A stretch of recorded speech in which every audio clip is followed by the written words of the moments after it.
Today's guest is Sam Vanderpump, a UK reality TV star best known for Made in Chelsea, but there's far more to him than what you've seen on the screen. He has survived a terrifying battle with sepsis, he's founded several businesses, and he has a sharp, often underestimated business brain. Both in his personal and professional life, he goes for what he wants and he does not hold back. First of all, thank you so much for coming on Beyond the Boardroom, and we're very excited to have you here. First and most important question, who is Sam Vanderpump? Good question. Yeah. Deep. Deep. It's a deep one. Go deep. Who am I? Who are you? Who are you really? You know what? It's actually an interesting question because it's actually something I've only just realised recently, in the sense of when you do a reality TV show, it is such a small snippet of your life and it is such a surface level conversation and people really don't know who you are. I would say people who really know me would know that I'm a serial entrepreneur. I've worked in the same line of industry for the last 10 years of my life, and that's all I've ever done. The whole reality side and the public side of my life has only come around over the last year. And you know what's really interesting is, following on from that, you see a lot of comments online in regards to who they think you are. Yeah. And it's so inaccurate. Who do they think you are? I do like to have a joke, and I am not serious at times, and that side comes across in my social life. But you know, I take everything with a pinch of salt. I'm very, very light-hearted. It's very hard to offend me. But That's I guess a good thing. It's a good thing. Yeah, but it's lovely. People sort of, twist it and take it the wrong way and, turn it all against you. But it's interesting. They see that side of me and they think that's it. And they you know what, there's some really good comments. I mean, sometimes I see stuff like that was sent to me and it's, obviously, there's this stigma when you go on Made in Chelsea. It's to do with wealth and people coming from affluent families. Yeah, definitely. So something that keeps on coming up online, and it's really funny how to see there is two completely different perceptions, all from the very, very small snippets of people of what they've seen in my life. And one perception is, someone called me common the other day, which was like, oh, okay, You're fine. so not common. I mean, I can understand. Maybe I do. I like to believe I'm well-spoken. I did elocution lessons when I was You're younger. so well-spoken. But there is certain things that I slip up on. I did live in Essex for a little bit. So my pronunciation of some words can slack.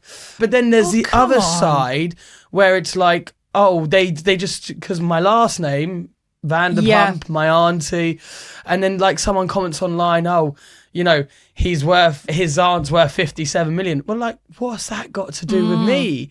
And then there's a new article that's floating around which says I bought my fiancée a 7-figure engagement ring. And I was literally, it reminded me of the Lewis Capaldi snippet on Snapchat where he goes, if the tax man sees this, I'm fucked. Yeah. Sorry for my French. No, there, that's okay. I'm thinking when I'm reading that article, if the tax man sees that, I'm fucked because there is no 7-figure ring. Did it upset you, annoy you? How did you feel when someone said your comment? And I absolutely don't agree with that, by the way. I think it's a ridiculous thing to say. I just think it's all rather comical because it's so clear how little people know. So when you see things like, firstly, there's a headline which says 7-figure ring. And then there's people who are passing judgment. Like, first some people go, he can't afford that. It's like, okay, well, to be fair, I can't afford a 7-figure ring. I mean, I'm very proud of the ring I brought my fiancée, but it's very interesting to see people who pass a comment like that. And then someone else chimes in with a comment, well, his aunt's worth 57 million, which again is probably an inaccurate figure. Okay, yeah, she's very, very wealthy, my aunt. But again, what auntie just gives you £1 million to buy your fiancé a ring? It's just all a bit ridiculous. So I just find it all very comical from everything, from the idea that at one end of the spectrum I'm common, and then to the other end of the spectrum, which is my auntie is a multi-millionaire. You've got it all. And there we go. I must be just given 7 figures to go buy my fiancé a ring, which is, again... People will make those assumptions, and it's good to have you on the podcast to clarify some things. So I guess I haven't really cleared up the question, who is Sam Vanderpump? Who is Sam Vanderpump? I think I've just kind of gone... It's funny to see all the different misconceptions of Sam Vanderpump, and I am am a serial entrepreneur. I am very invested in my business. I'm very light-hearted. I'm not easily offended. Anyone can say whatever they like online, and I probably turn it as a joke. Pretty good values too. Yeah, I would like to believe so. I quite like some of the things you do. I'm very loyal. If I've got a friendship or I've got a relationship, I'm the most loyal person ever. I really do believe that, and I hold myself to my values, because what are we if we're not living by our own morals and our own values? So I like to believe I'm loyal. I'm a good friend. I like to believe I tell the truth. And so much so to my own detriment. So some people say... Yes, you get yourself into trouble. I just get so excited. And honestly, I just get really excited in a situation. Then I forget what can't be said. So if someone tells you a secret, and I don't necessarily mean it out of any malice or anything like that. It's more to do with just the fact I'm very excitable, and if I'm excited, everything pours out, and I don't. Did you get a lot of stick? Because some of the viewers watching wouldn't have watched the Made in Chelsea episode, reality TV show for anyone, but there was an instance where you did, tell people a secret, one of your friends, and you meant it in good faith, but did you get into a lot of trouble for that? Multiple occasions, but people who know me would know that if I was... You didn't mean harm. There was no harm by it. If anything, it was just to help a situation. Yeah. So yes, it has got me into trouble in the real world, in my real life, for sure. Me having no filter has got me into trouble. There was another podcast where my aunt had told me a secret, and I kind of let my loose lips let that spill. And it wasn't a sense of I'm going to try and tell a secret. No. It was, I was easily excitable. However, I'm very, very good at keeping secrets now. Yes, but it's really important whether you said it in good faith or not. I mean, and people can tell if you don't mean harm and you're just innocent, you wear your heart on your sleeve and you're just speaking normally and you trust speaking my truth. Exactly. Yeah. And you trust that people will take it in the same well-meaning way, but they don't always. Yeah. I mean, and that's the danger. Yeah, I think that's you just don't know what the third party will do with it. Yeah, I mean that's the problem. I mean, I love doing Made in Chelsea. I really do. I love being on camera. I love the idea of presenting. I love doing social media. I find it fun. Yeah. But with that comes a lot of misconceptions, and reality TV does come with that. It's not like when you're being an actor or you're entering a new role on camera, you're trying to portray yourself, but at the same time you've got to make the TV entertaining for your audience. It's also part of your job. So people have to bear that in mind, that it is all of these situations are blown up, are made more dramatic. Oh, they most certainly are. Yeah. You're being put in it. Okay, so for people watching that don't know, tell us who your aunt is. So my aunt, it's like a second dad to me. I lost my dad about 10 years ago. I'm sorry to hear that. That's thank you. Sad. But everything happens for a reason, and I'm extremely close to my aunt. And yeah, she's Lisa Vanderpump. Some call her the queen of reality TV. She's been on The Real Housewives of Beverly Hills.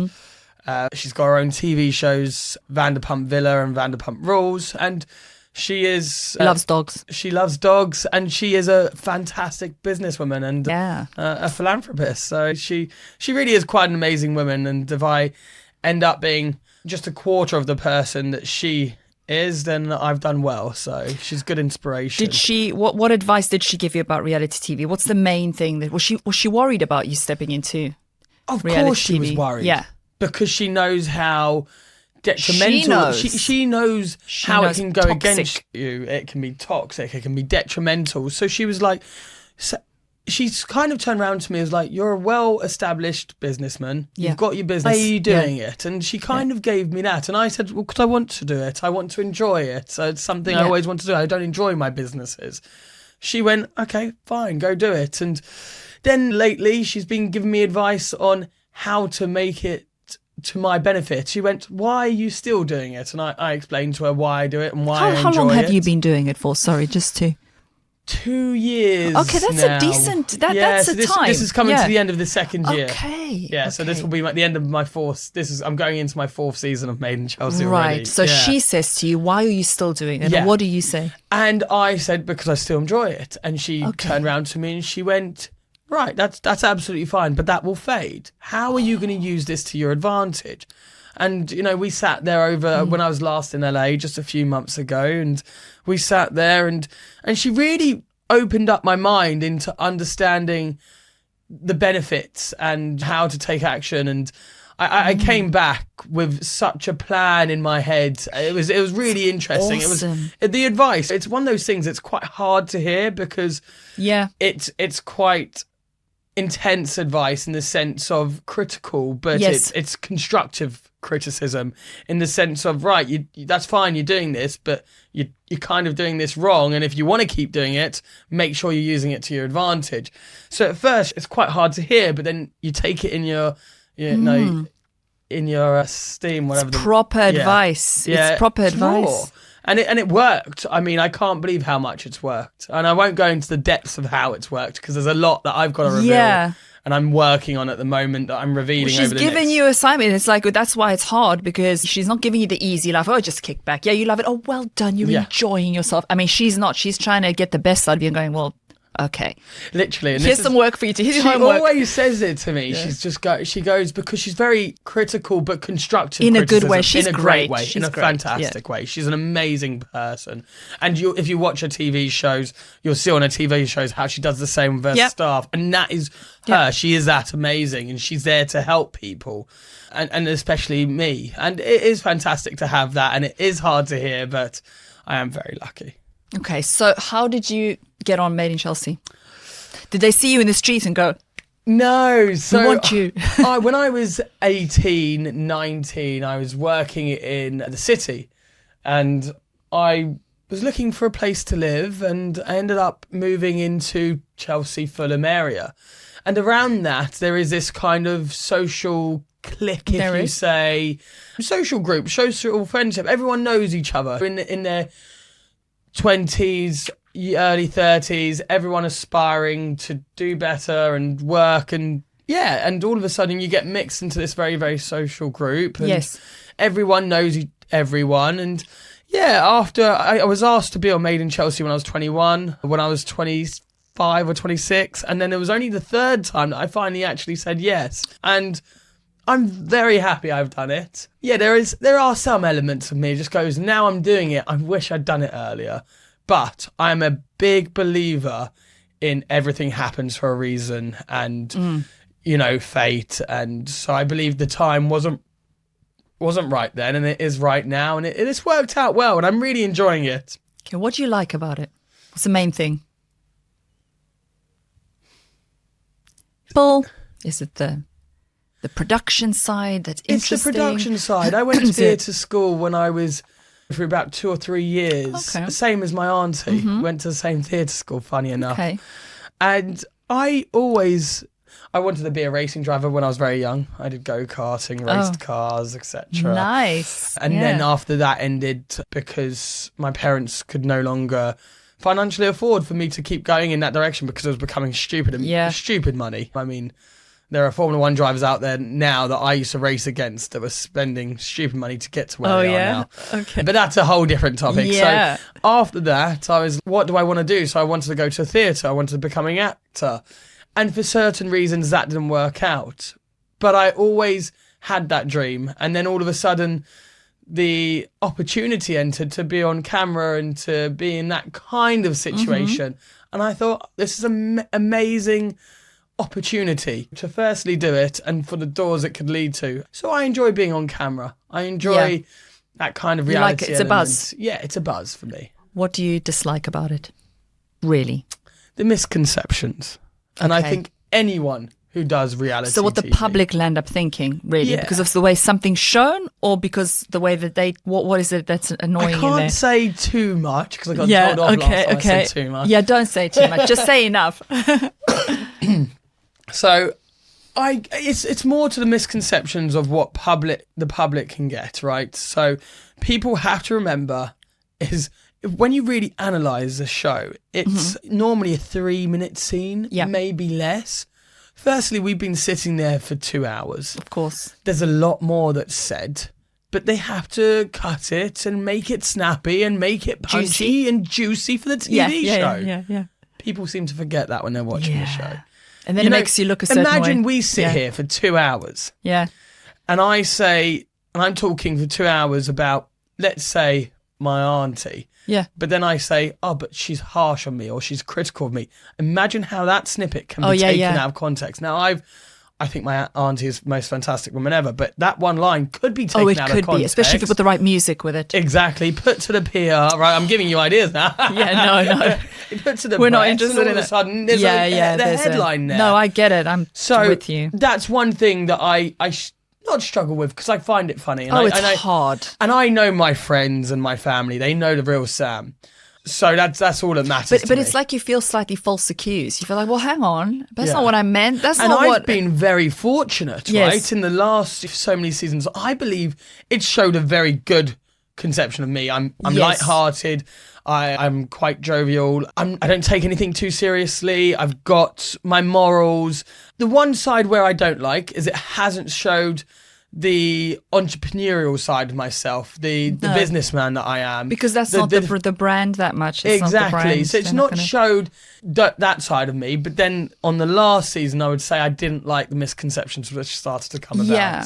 But I mean, imagine for people like us ex-apprentice guy, where they make you look deliberately like, oh, come on, you're so thick. Like, yeah, I mean, imagine. You've got this. You had. I actually know someone who went on The Apprentice as well, and she told me it's brutal. It was crazy. I mean, they used to run in at 4 a.m., tell you to get ready in 10 minutes. Oh, yeah, it's deliberately stressed and strained. Stress you out, but just also, to make the good TV. We don't get to go home. You see, this is the thing. I feel like for you guys, I mean, I was going to ask you about the schedule of Manchester. You can actually get to go home and then have this eat your food, go to the gym, work out, and then you go into filming. But imagine you didn't, and it was all like essentialized, and you get trapped, and you can't, and there's all that going on. It's different. Now, that is a good point. Now, people walk away from scenes, they get to recompose. Yes. But there's also a disadvantage to that, because people know what's happened in that scene.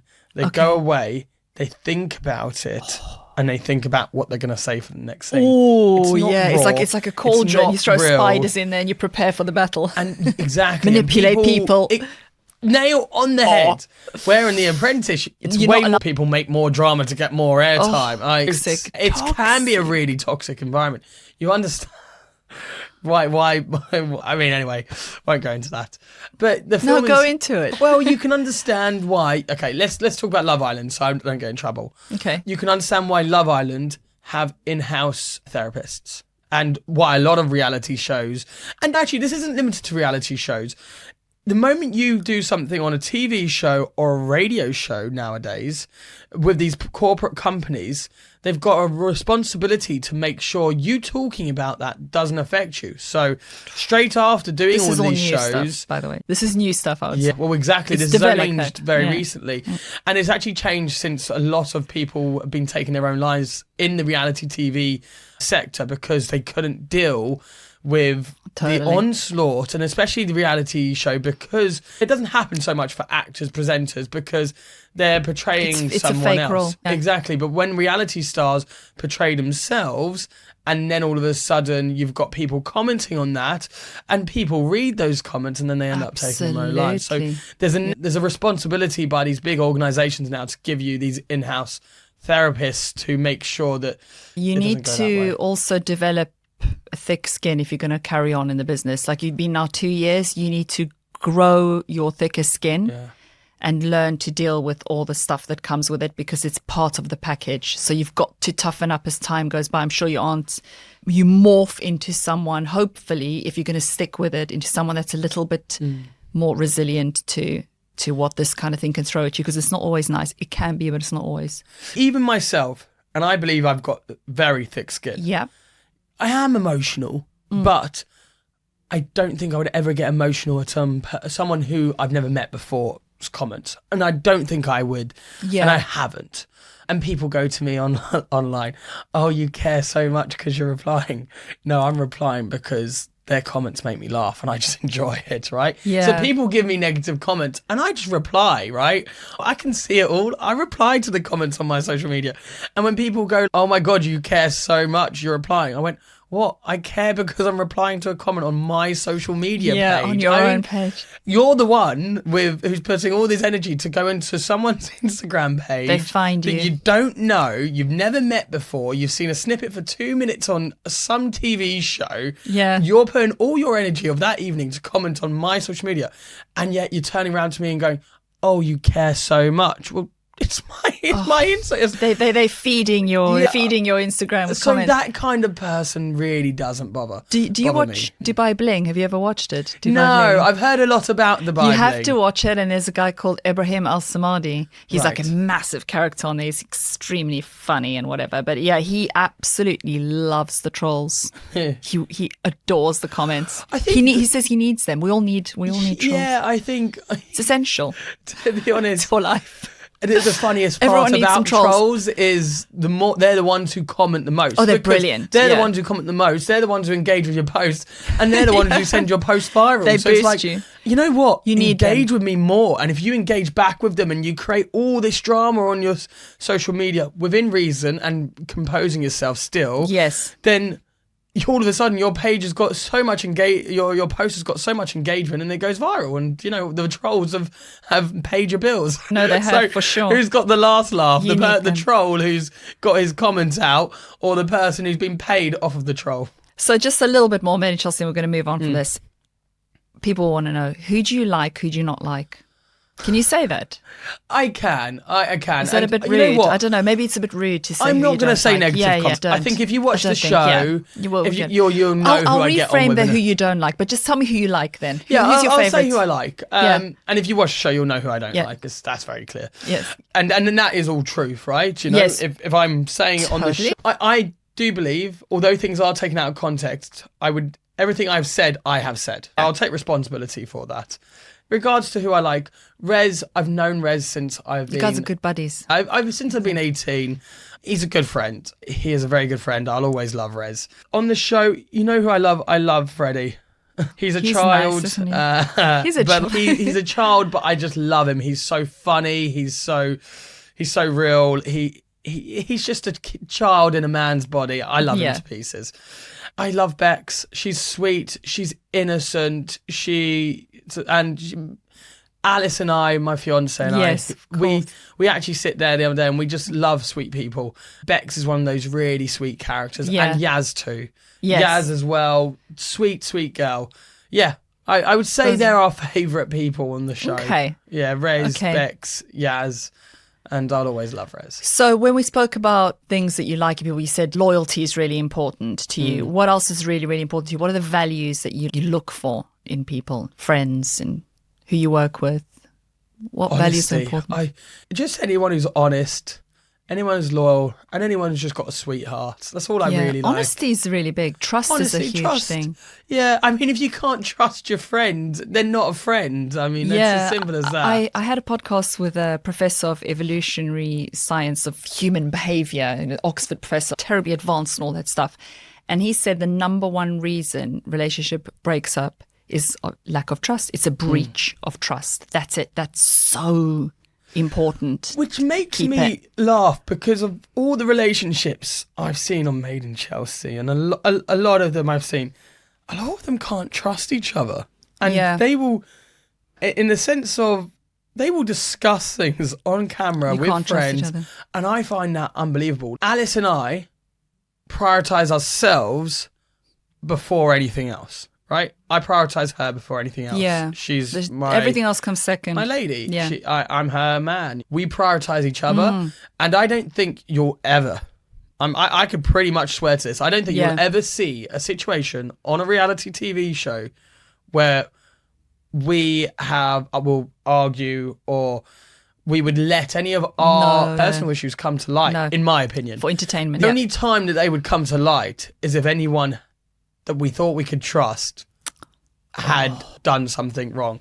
But at the moment, I don't see a situation where Alice and I could possibly have a drama on the TV show because we wouldn't let that happen. Not that we've got an incredibly fantastic relationship. It's not, I've been in toxic relationships before. It's not that. It's so constructive. It's so honest with each other. We communicate so well, and there's real love there. So we're very, very lucky. So we've got the foundations to a fantastic relationship, but then we have the intelligence to build on that and to make sure nothing gets in the way of that. Can I just say, hearing you speak, I worry in the sense that obviously you're in the Made in Chelsea environment where you're in the business of people throwing each other under the bus for entertainment. Let's just be really clear that is part of the thing that goes on, and it's fun or whatever, but there is the element. To have drama, you get featured, you get benefits, right?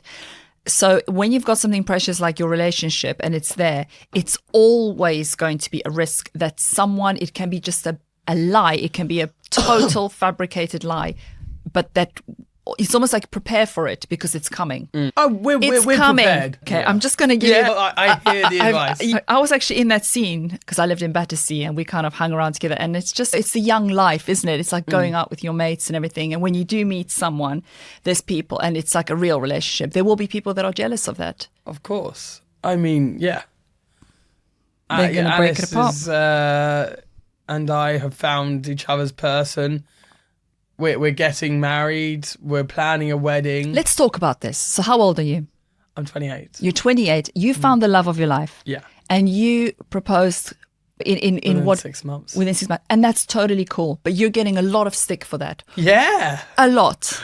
I mean, this is funny. You say a lot, but what I have found is the people who comment are the trolls, right? The people who engage with you, the people who give the comments online, they're the ones who normally like to attack. So, and it doesn't reflect, the people who are commenting doesn't really reflect the overwhelming feel of the audience. Because think about it, and I'll say this to the people listening, is everyone listening at home who has a positive thing to say, are you the type of person who goes on a 28-year-old man's or a 23-year-old girl's Instagram and comments a nasty comment? No, you're probably not. Yeah. So that type of person who, even if it's a nice comment, you've got to be a very particular type of person to go out of your way, especially if you're over the age of 30, 40s, 50s, 60s, to be commenting negative comments on a 23-year-old girl's Instagram. It's a very strange kind of person. But let's just re-establish something here whilst we're speaking to a wider audience. It's brilliant that you proposed and that you thought, this is the woman for me. Yeah. I love this person. I want this partner and I'm going to go for it. It's just how it should be. Why do you have to wait? We have to wait approximately 2 years and 6 months before we can get... What is all that? To be honest, garbage. Forget it. I think it's the people who say a negative comment are the ones who are jealous. Yeah. And it's an old-fashioned saying that your mum would say to you, they're just jealous, darling. They're jealous. But it's true, right? Or they see something wrong in themselves. They worry like, what about me? Why hasn't it happened for me? So it's a worry from within them. They're insecure. Something's not quite right there. One thing I would say is the comments online normally tend to be the negative things, the small percentage. No, but hear this, right? That's the norm. Yeah. But even in this situation, sad. It was seen as like there was some people that said some negative things online on the show, but the overwhelming support, I mean, there's a post that we did, someone put something on a podcast, we did like a kind of a stitching, a joke, a reply. Yeah. It got million views, and I would say 90% of the comments were like, my Positive. parents got married, they're happy married. Totally. I got married when here. After 3 days or whatever, everyone putting their experience and saying how happily married they are. The support on that was overwhelming. Listen, when you know, you know. Yeah, 100%. I mean, I was in other relationships for 3 years, 5 years, 2 years, and I always knew I wanted to get married, but they were never the right people. Yes. The moment I found my right person, it wasn't about time. It was let's. I know it's the right person. Why would I waste time? It's a beautiful level of emotional maturity that you've got and bravery, because you've got to have the guts to be able to go for stuff. You go, right, and that's the same in business as we'll talk about. It's like you go for the things that you know it's right. Yeah. So why would you hold back? That's a disaster. That's a risk. Someone's going to snap her up, that 100%. Alice, and take her. I think everyone who's met Alice is they go, I understand why you proposed so quickly. And you can tell you guys gel. Because her personality, she is stunningly beautiful, but her personality is just someone, I could put her in a room with my school friends, or I can put her in a room with my auntie, I can put her in a room with my mum, I can put her in a room with anyone, and they all love her. You can also put her in a tank with sharks, like on Made in Chelsea, and she can stick up for herself, which is great. She's very upset about the Made in Chelsea. She didn't like the way... She comes across very well. Yeah, she didn't like the way she came across, and we didn't feel like it reflected the sweetness of herself, and she is just such an amazing Yeah, but you also don't want to, she's amazing and everything, but someone got called vanilla on the show, which is sad or whatever. But with Alice, you can see, yes, she's amazing, all that stuff, but it's also amazing to be able to, when you are thrown in a shark tank, and there are some sharks in there, you can actually stand up for yourself. That is admirable. She should be proud of that. It's okay to do that, you know, and you've got a bit of spice in there. And I think when it's her first season of doing reality TV. She's done really well. It's going to be, I mean, even I struggled with my first season. Totally. The first time you see yourself on a TV show, and then your first time you see negative comments towards you, it's hard to deal with. You've got to be very strong to deal with that. But let's talk about this. There's more to Alice than, you know, she's your fiancée, she's on TV with you, she's great and all that stuff. She saved your life. Okay, so you had sepsis and it was awful and it's in the newspapers and everything. I would like you to talk to us and tell us what happened, okay, and how she saved your life, because that's incredible. She literally saved your life. Yeah, it's amazing. So let's paint the picture, right? Going into November, December time, to everyone who knows me, I was perfectly healthy, cycling 20 kilometres a day. Wow. You know, I love my fitness, and I love, you know, I go through ups and downs with my fitness, but I love it. And I was in a mode working of out being regularly. very, very fit. And I had this, irrelevant to me and pretty much everyone, you know, something I got checked up for, pre-existing condition, but it was never a thing, right? You're still healthy, you're doing your gym, you're young guy. I was, to everyone, perfectly healthy. Then all of a sudden, very early December, I got the flu and I just couldn't shake it. Then I got an asthma attack on the back. I've got my asthma as well. I got an asthma attack on the back of it. So I was hospitalised for the flu, then hospitalised for the asthma attack. Literally hospitalised. Both times hospitalised just because I couldn't get my breathing under control. But one overnight stay, let out, back to normal. But there was something I was not feeling right. But just like when you have tired? Just when you have the flu, just aches, pain. Just not feeling back to 100%. Just like if you'd had the flu or a cold, maybe times 5. And for some reason, I was not getting back to 100%. And all of a sudden, I would have this back pain, and I would remember this back pain being so bad that my housemate having to massage me so much, like I was in so much pain. Just a random back pain? No, it's actually a specific pinpoint back pain, which if we knew then what we know now, I would have been in hospital straight away. Where is the back pain? Just tell us so we all know. Well, for me, it's right in the shoulder blade. So it's right in the shoulder blade. like a needle-like pain? Or? So basically, I'll get to that in a minute, but it's this pain in the shoulder blade. And basically what it is, it's the pressure on the nerve that's coming up from somewhere else. So that was the first sign, this pain in the shoulder blade that wouldn't go. And then I'm getting worsening flu-like symptoms, just like got no energy, got a temperature at times, a bit breathless. And then it comes to, I would like to say the 14th of December, which I believe is a Saturday. I might be out one or a day. I wouldn't know.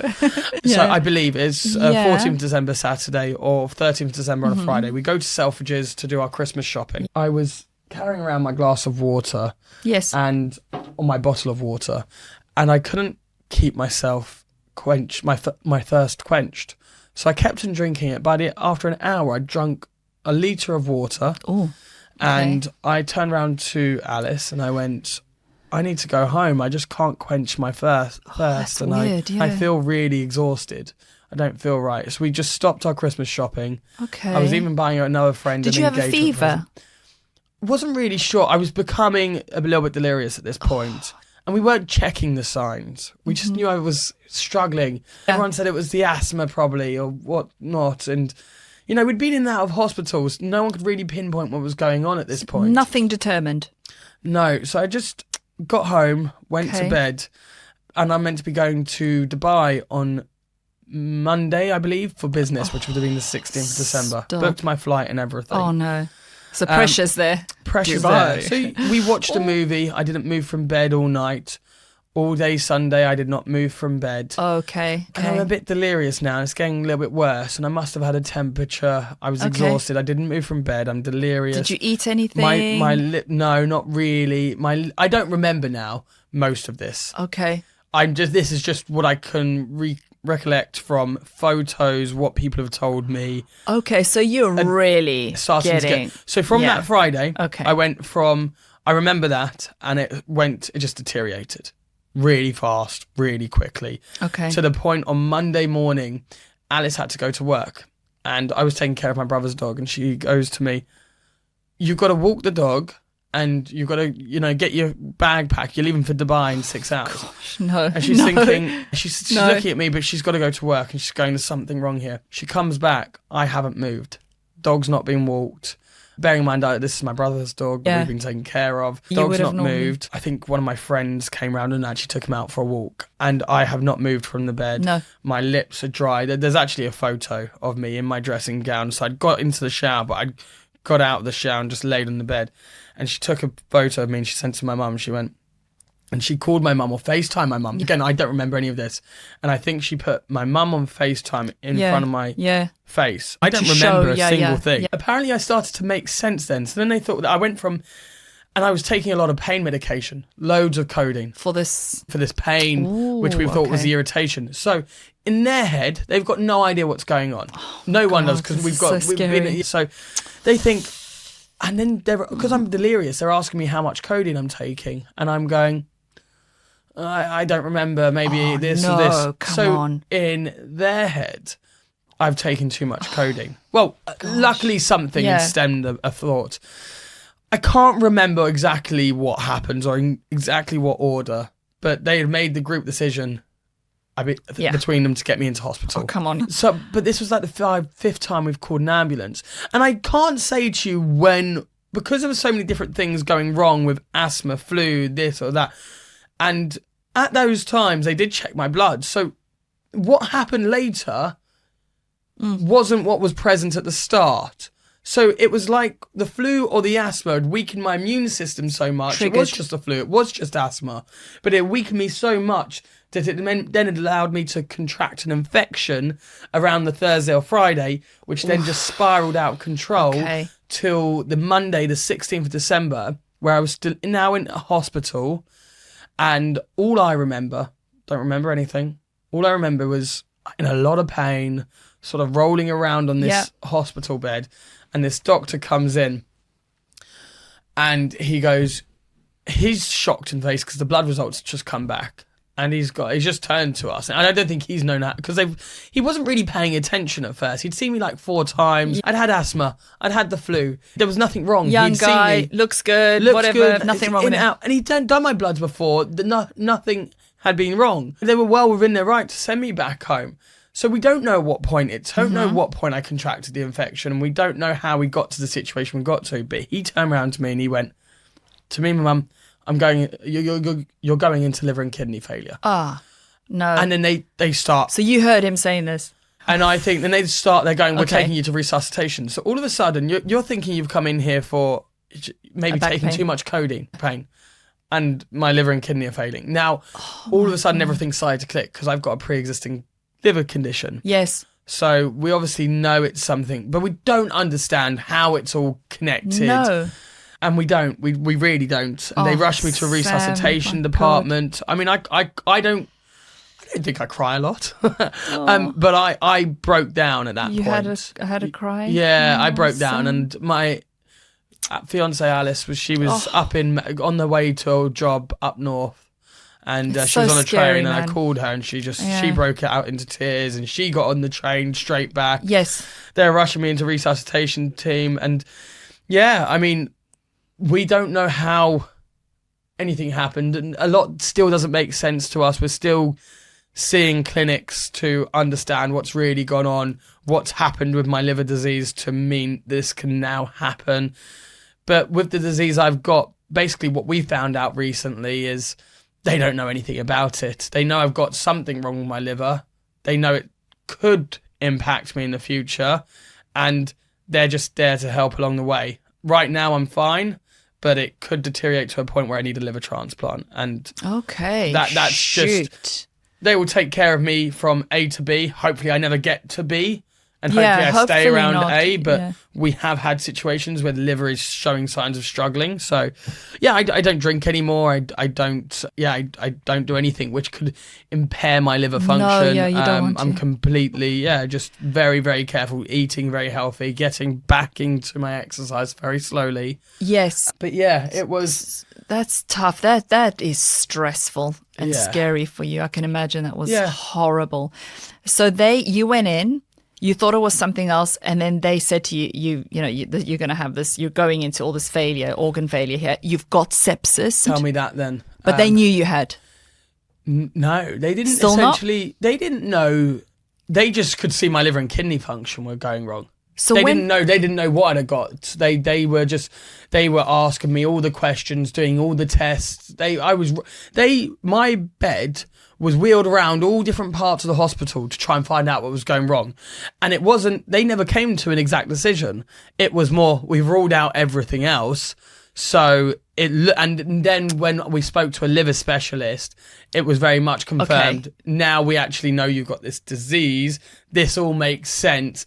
And they put me on these industrial cleaning like antibiotics. Oh gosh, those are the words they said. Hardcore. When they're going to destroy everything in your body. This is the real deal. Yeah, they're like, she was like, they're like the strongest antibiotics you can get. Wow. Strongest antiviral you can get. Throw them in. Flush you out. Throw those babies in. And for the first 2 days, I didn't respond. If anything, the liver, my CRP, which shows the liver performance, it kept on going up. I was in the 400s, like really high. Like basically my liver, they were literally saying to me, your liver might give up, and at that point we're going to take over your liver function.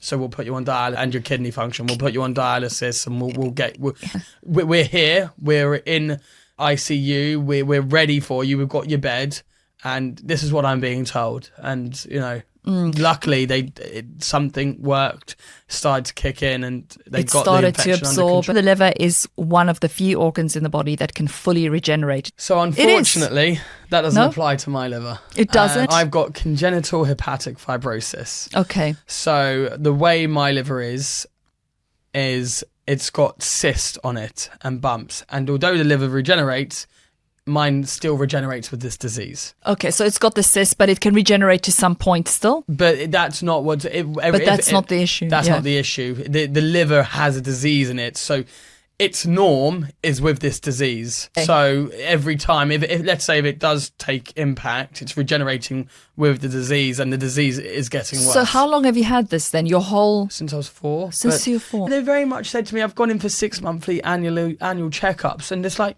you're fine. You're good. You can have a drink. You're healthy. You look great. Exactly. You ever got any of this? No symptoms. Nothing.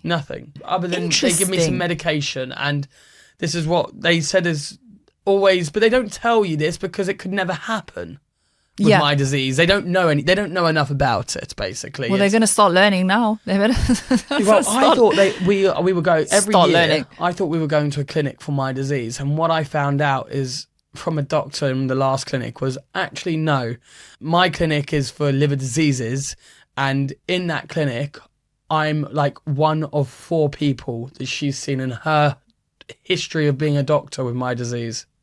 Wow. Well, it was something ridiculously low like that. Like it was single digits for sure. The scary thing with doctors when you do get ill is you realize that not all of them know enough about you. And you think, but why don't you guys? Surely you guys should know. Come on. Yeah. And they don't always know. Or there's some very specific thing, or this one might have a bit of that information, that might have a bit, but no one really knows one person with everything, or it's rare to find that. Don't get me wrong, and this is something I want to say very clearly. Okay. I think the NHS have been amazing. They're the reason I'm here alive today. Their care is fantastic. We are so fortunate in the UK, and God hope right now with everything going on with the NHS, let's hope it's safe, because I think we are one of many countries that have got a healthcare to be proud of. America are letting their people die on the streets because they don't have private insurance. Be thankful. We are for the lucky NHS. to have. And I'm going to say that, and NHS. I will sing their praises all day, every single day. But yes, it is very scary to see how little they know about some things, but that's to be expected. You know, they are human. They are followed. If a new disease comes out, there are some scary. You're gonna points. have to work together to get the information out, and to find it out, find it out and get it out. So for those people that don't know, sepsis, it's blood poisoning. I mean, in the simplest. No. What is it then? So Okay, sepsis is really as simple, and this is why sepsis isn't a disease like congenital hepatic fibrosis. Sepsis isn't cancer. It isn't leukemia. It isn't a specific type of disease. Sepsis can happen to anyone. Okay. It's any type of infection which gets out of control. That's why you must treat infections if you're feeling ill, if you're feeling unwell, if you've got a chest infection, a throat infection, anything like this, if you've got a rash up here, if you've got a lump. Any of these kinds of infections, whether they are, they can all become septic. Exactly. Okay. So what's the difference then? So what sepsis is understanding, really, and this is really the crux of it, is understanding of not letting things go untreated. If things go untreated, they can become a lot worse. And so there's something like 1 in 5 deaths are sepsis related. Because of infections. That's insane. They've got out of control that you've picked up in hospital. A splinter. My uncle got a splinter and lost his toe because of the infection getting out of control. Yeah. It's all of these different things. You can pick them up anywhere. Now, I don't know the exact percentage. So there is 1 in 5 deaths are sepsis related. And of those 1 in 5 deaths, there's a very high percentage. I'm not going to say what the percentage is because I don't know it. But there's a very high percentage of those deaths which are avoidable if caught earlier. Now, that is for finding out stuff that is sepsis related. Do follow the UKST website. I'll put links in. There is a slogan there which it spells out sepsis, right? And those are the symptoms. So shortness in breath, which is what you had. Temperature, what you had. Dehydration, delirium, these kinds of things. Wow. Yeah. Do look at the UKST website, the Sepsis Trust. They are fantastic. I'm an ambassador for them. I'm working with them as much as I can. It's so good that you use what happened to you in a positive way to shine a light on this thing, because not many people know about it at all. Exactly. And it's so common, seriously. I think I've got a somewhat of a social media platform. I was on Good Morning Britain. I do Made in Chelsea. Decent, Sam. Don't put yourself down. Well, there are the critics out there who have to chime in and go, say whatever about when I try and say I'm using the platform for whatever, they go, Okay, you don't have a platform or don't know who he is or Let whatever. Let them grow their platform. Who cares? My point is, even if there is just one of my friends following me. Totally. One of my friends who sees this, forget the platform for a second, one person, one friend, one family member, plus whoever else sees it. If all of a sudden they see this and someone they know or themselves or someone related to them has these symptoms and they spot it out earlier than what they would have before, and by that get them treated and by that save a life, oh, fuck me, have I done my job. Then you've done your job well. Because I would not wish on my worst enemy what I went through. Waking up in a hospital bed, sweats, not knowing where you are, not knowing if you're going to make it out of that, if you're going to see the outside world again. Oh, it's flimming scary. Wondering, should I have had a will set up? Does everyone know where everything is? Thinking at the age of 28, no one but that's needs the thing, because I came across the article about you with sepsis, and it's touched me closely because my dad is still in hospital in Poland. Sorry. Yeah, it's okay. He had a hernia operation, but then he developed out of the hospital, he came back home and he developed this sepsis. So he had a wound that basically became septic. And the thing is, my parents, they're both very good. They understand medical things. They're very smart on that stuff. They always told us, you need to do this. And they always have the recipes and the things of when something's going wrong with you. They always tell you natural medicines and real medicines and why aren't you on antibiotics yet? They're so good at health. Yeah. But so I'm surprised that my mum, it took her a while to realize that he had this, because he just looked like he was sleeping with rosy cheeks and he looked like resting so nicely. But then when she actually eventually she woke him up, she was like, come on, man, you sleep like this is too nothing. long. Why? Nothing there. And then, I'm not going to go into the details. Yeah. It's all awful. And then the sepsis, the antibiotics that you talk about, they put it inside in a sponge format into the wound to lap it up, and then all this stuff.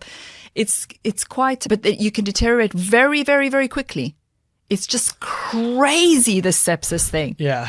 I think that's the biggest thing is that's why you must not let anything go untreated. Anything at all. Whether you're 1 or 99, anything that goes untreated, it's because you don't think it will take too long in A&E or you're not going to get seen to by your GP. They are excuses. Do not do that.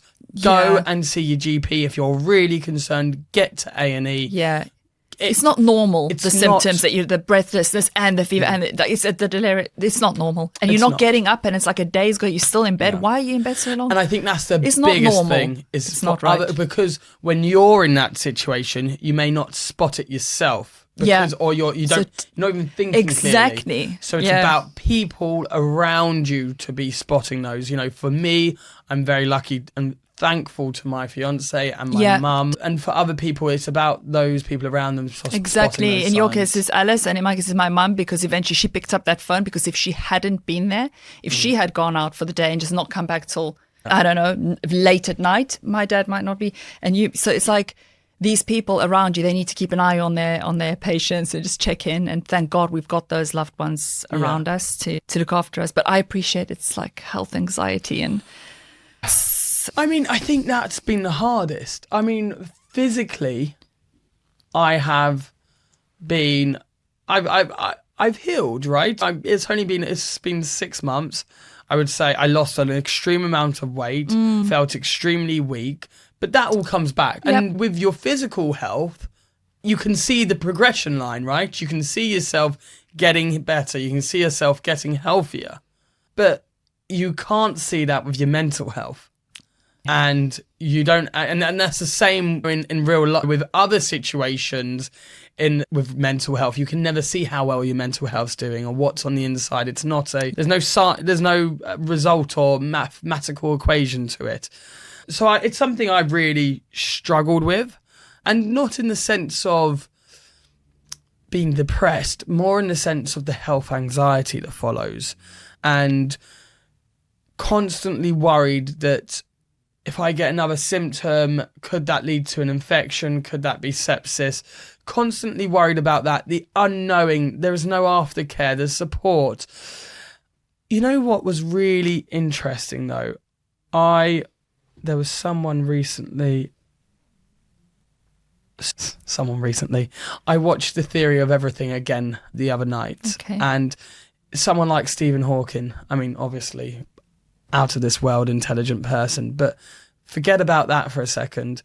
At the age of, I think it was 18, 19, 20, around that age, when he was in university at Cambridge or Oxford, wherever he went, I believe it was Cambridge, he was told he had 2 years left to live.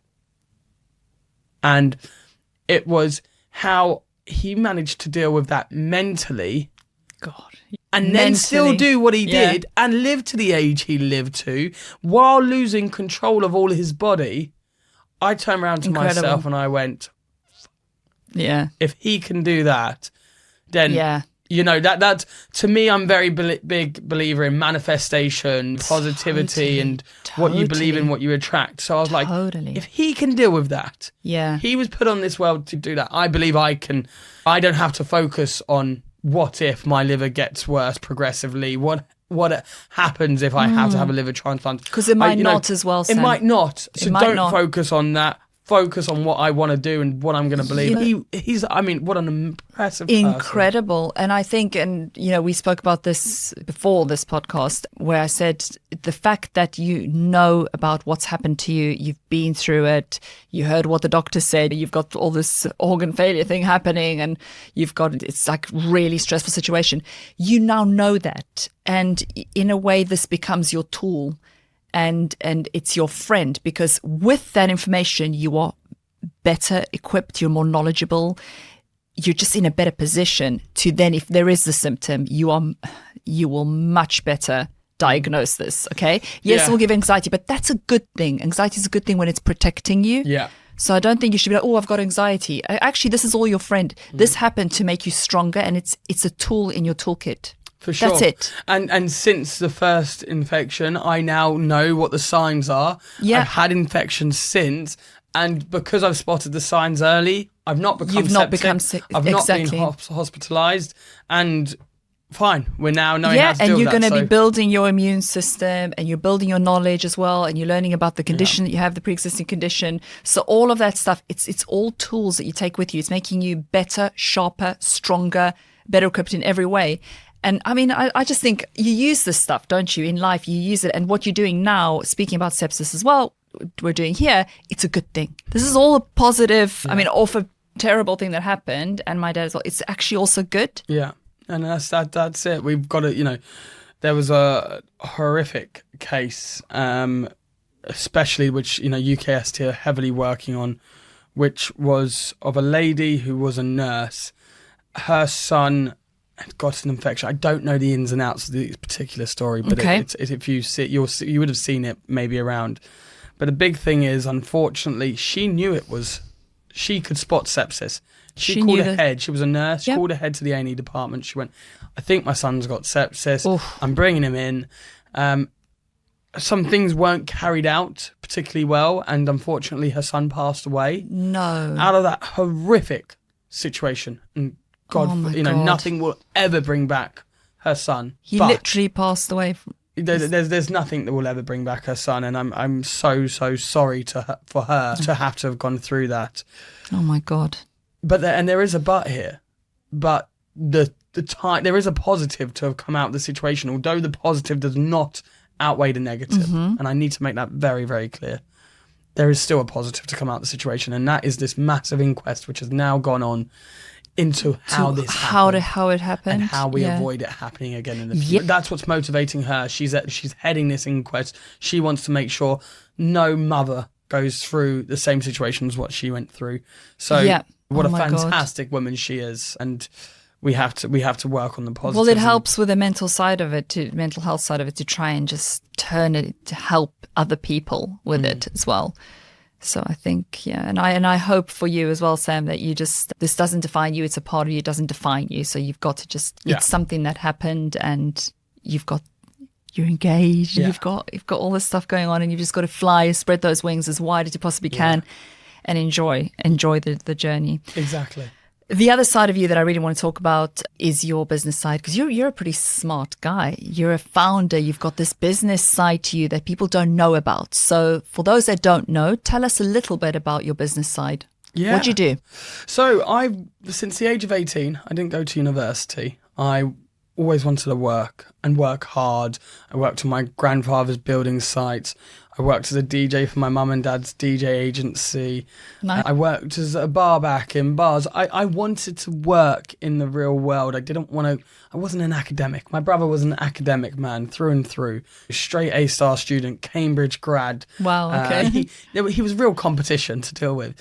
I wasn't by any means not intelligent enough to go to university. I had offers from great university, but that was not my personality. I was someone who wanted to get into the working world. So I left my A-levels, and I finished my A-levels, but I didn't go to university. I went straight into the city, started working for another young man who had just started his own foreign exchange brokerage business, and started working for him. And my mum said I could sell the classic sounds. I could sell sand to the Arabs, ice to the Eskimos. Okay. That was my gift. It was your USP. I would talk. Hence why I went to a theatre school. Hence why I'm on reality TV. You should have gone on Apprentice. Yeah, I mean, you would be good on. I would have loved to have done the Apprentice. You would have done really well. Really would have loved to. Yeah. Don't know why I never applied, but would have loved to have done it. You can still do it. Yeah, potentially. Celebrity. And so I started working for this guy, and he wasn't the most intelligent person, but fair play, give credit where credit is due. Mm-hmm. He was was a hard worker. He'd worked in the industry, he'd had experience, and you could just tell. I went for other interviews as well, and I could just tell, even at that young, naive age that I was at 18 years of age, I could tell that he was going to build something pretty amazing. So I worked for him. I lied to my mum about where his offices were because he was a young man working in the garages above the offices above his dad's garage, because his dad had a car garage. Yeah.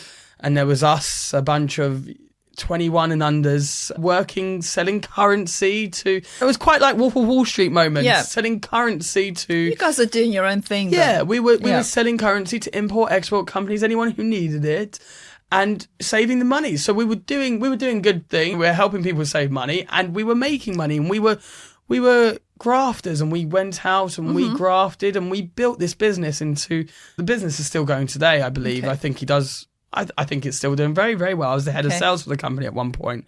Yeah. And we grew this from nothing. When I started, it was doing under 10,000 a month gross profit. Yeah. To the point where I left and it was doing in the hundreds of thousands a month, in the millions a year. And I believe it's far outgrown that now. And I went, and unfortunately, situations happened where I didn't, I butted heads with the senior director of the business, and it wasn't right for me. And I had this opportunity with two of the other guys that I'd worked with to start my own business. And my grandfather had always said to me, it's like, I was earning good money at the age of 18, 19, 20 for this individual, but he always turned around to me and he went, it's fantastic that you're doing well, but there's nothing like working for yourself. And I come from a family of entrepreneurs. Oh, God, yeah. And my grandfather owned his own building different. company. It's just different. My mum and dad owning their own music business, DJ agency. You've got that bug. You've caught it. It's contagious. It was more about proving I can do this too. So it was a perfect opportunity. Me, along with two of the guys I used to work with. You either have it or you don't. Yeah, 100%. And we went and started our own business, and that went really well for 3-4 years. And then my grandfather says the next follow-up comment, which was, yeah, but you've got business partners. Yeah. And you know what? It's my grandfather's comments, my mum's father. And it really resonated with me. They really stuck in my head. And it's the same as the way I would get annoyed at him for saying those things. Why can't you just be, proud of me? But at the same time, it's those kind of constructive criticism comments that come out that pushed me to, now I run my own business completely 100% on my own.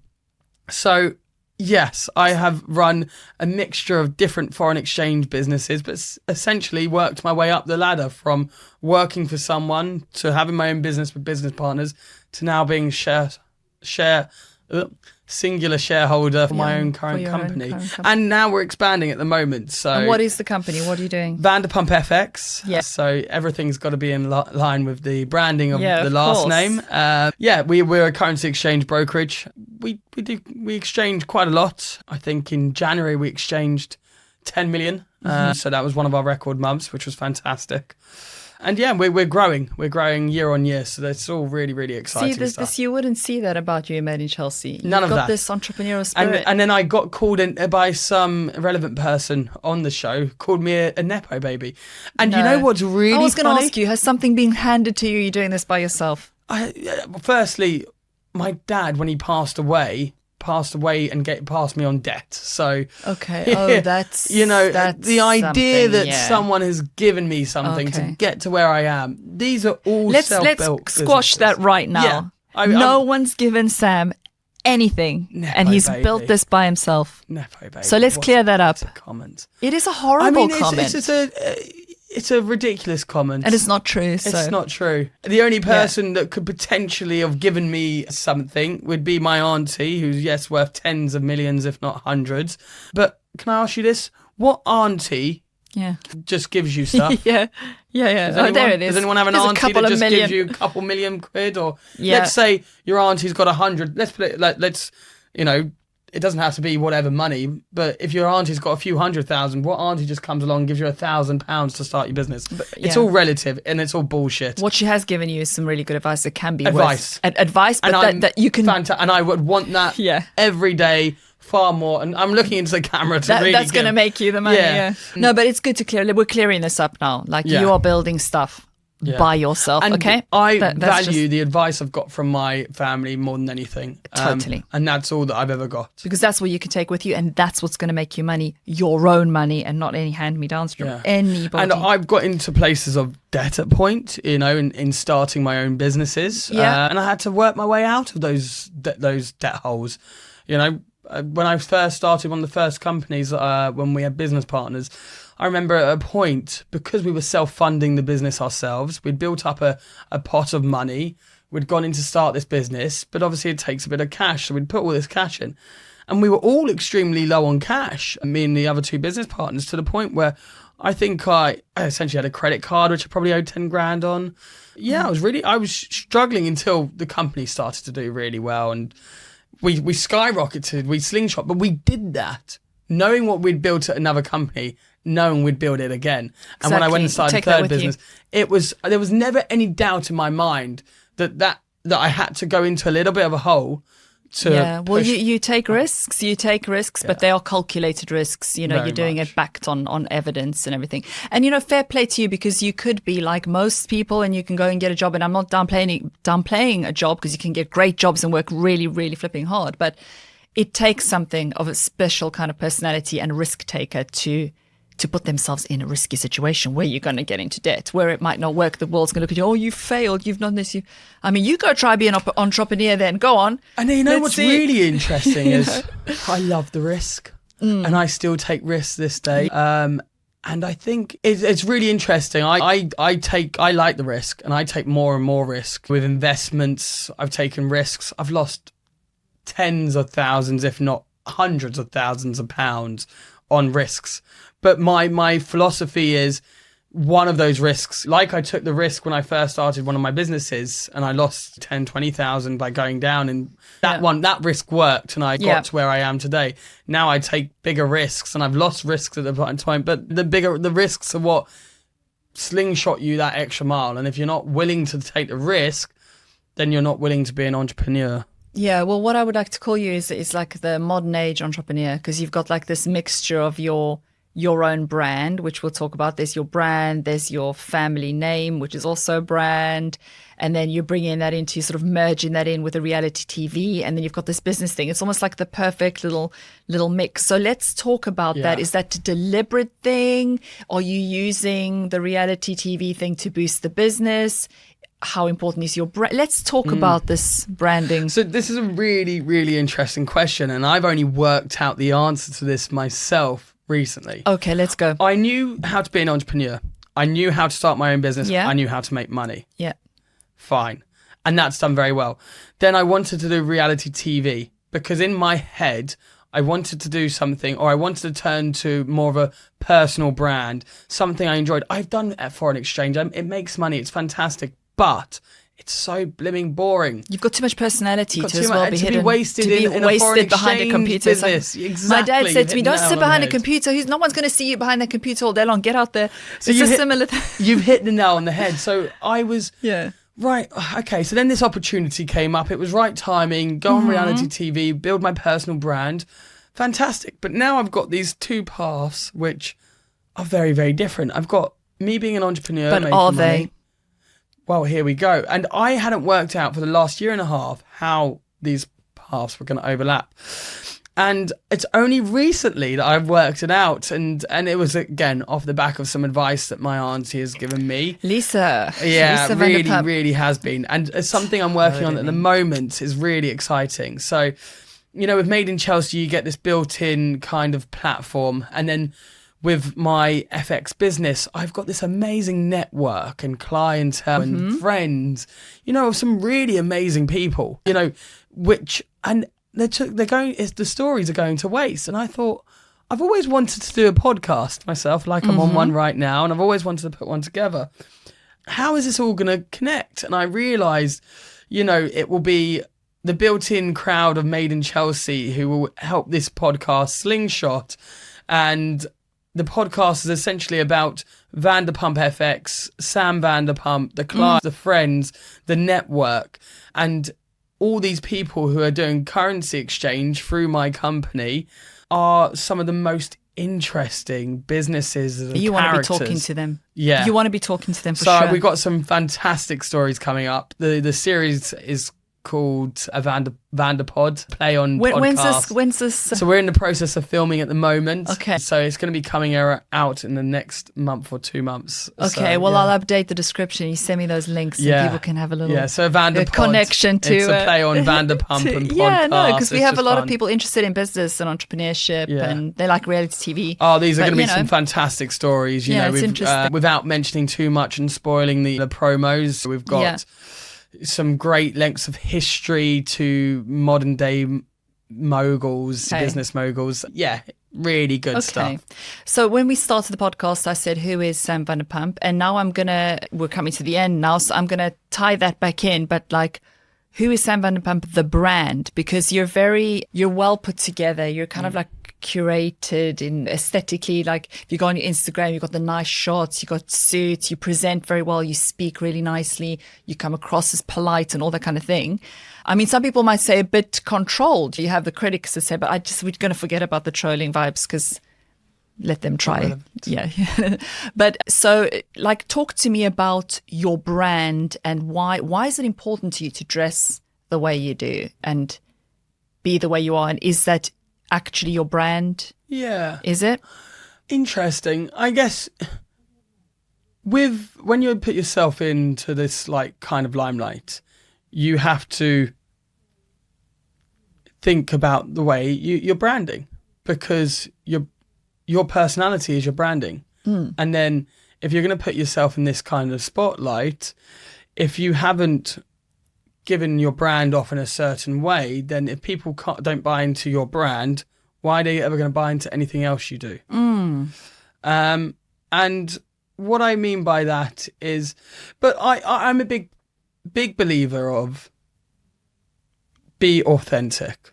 So yes, there is a branding side, but I believe I'm very authentic. Okay. There are people out there who take calculated risks, calculated moves to give off a perception of their brand to make them business. But I don't believe in that, because I don't want to ever look back and go, well, that wasn't me, right? Yeah. That wasn't me, so I was pretending to do this or that or whatever. But is it you? Is it you to dress so well? Yeah, To be I mean, very. Were you taught that? Like, yeah, I think I was from a young age. I was always told, especially by my mother, to take care of yourself. Yeah, our whole family to be presentable. Yes, actually, something which was ingrained. Have some from respect our school. for yourself. Get dressed nicely. Yeah. Brush that hair. I mean, when we went to school, we weren't allowed hair products in our hair. We weren't. Okay. Our shoes had to be polished. Yes. Our ties had to be done properly. Yeah. Respect your uniform. Yeah, like it. You know, as we would enter our school, we would shake our teacher's hand on the door and would go, "Good morning, Mr." Politely. You know, basics. I don't know if I can say my school teachers' names on this, but who knows? know. Good morning, Mr. Yarlett would be one of them, and we would go through these protocols, and then we'd have assemblies and we'd have public speeches, and debating societies and stuff like that to really help grow. I would say we're all, even if you're not in the public eye, you've all got your own branding. Well, that is a brand. The school's a Everyone. brand, so you're reflecting the brand. So I went to a school, boarding school, and they, for example, say that we're not allowed to walk linked arms and eat food like burger or something like whilst we're walking, because it gives the school a bad vibe. So you've got to walk a certain way, talk a certain way, because there's a brand of the school. But now where we're evolving, especially if you're doing a mixture of reality TV star, public figure / business, you are the brand. The personality becomes the brand, and the clothes, how you carry yourself, how you speak, how you deal with conflict. For example, the fact that you're controlled in conflict on Made in Chelsea, you don't ever lose it on TV. No. I think that's part of the brand. I think that's very unbecoming. You're not hot-headed. No, it's very unbecoming to lose your temper. Right? I just think, even like, there've been situations, if you ever catch me in a situation, I wouldn't be hot-headed. Maybe when I was younger. It's bad manners. It's bad manners. It's unbecoming. Yeah, it's unbecoming. It's unbecoming. It takes a very, very I don't like a much bigger man or a person to be able to control yourself and articulate yourself And the person who shouts and swears it's awful. loses the Especially argument. doing it in public and on camera. Surely you must have some self-awareness to know that cannot possibly be good. Unless your brand is selling something like that. Also, I'll say something. If God, this could all be to my detriment when next season I'm losing my temper and I'm screaming and shouting. Yeah. But I think if you can't control yourself in that situation on TV, what are you like behind that? Oh, yeah. You know, because that is a controlled environment. So if you can't control yourself in a controlled environment, then you're going to lose it. I think that represents something way scarier behind closed doors. So, Well, I think you come across really well. And I do wish you all the best with your businesses. It'll be interesting to see how you evolve and progress and how things turn out on Made in Chelsea. You know what's really interesting? For the first 6 months this year was very hard. It was very much just focused on my health. Yeah, of course. But rebuilding those. After sort of from the start of June, I have been, as I came back from LA, after I got my updated advice, I have been working on so much. Yeah. So there's a lot happening. You're pretty focused. You're a yes. You're in a yes mode kind of thing. 100%. You can tell that you're. Life is my oyster. I'm so thankful to be here. I'm thankful to be alive. And I'm working with Sepsis Trust. I'm working on a new podcast. I'm working on a new business. And I'm working on so many different things, and they're all going to start to come out over the next few months. So if you do follow me on social media, you will see some of those things. We'll put all your links in the description. Sam, it's been amazing having you. Thank you so much for having me. Thank you so much. Thank you. Yay!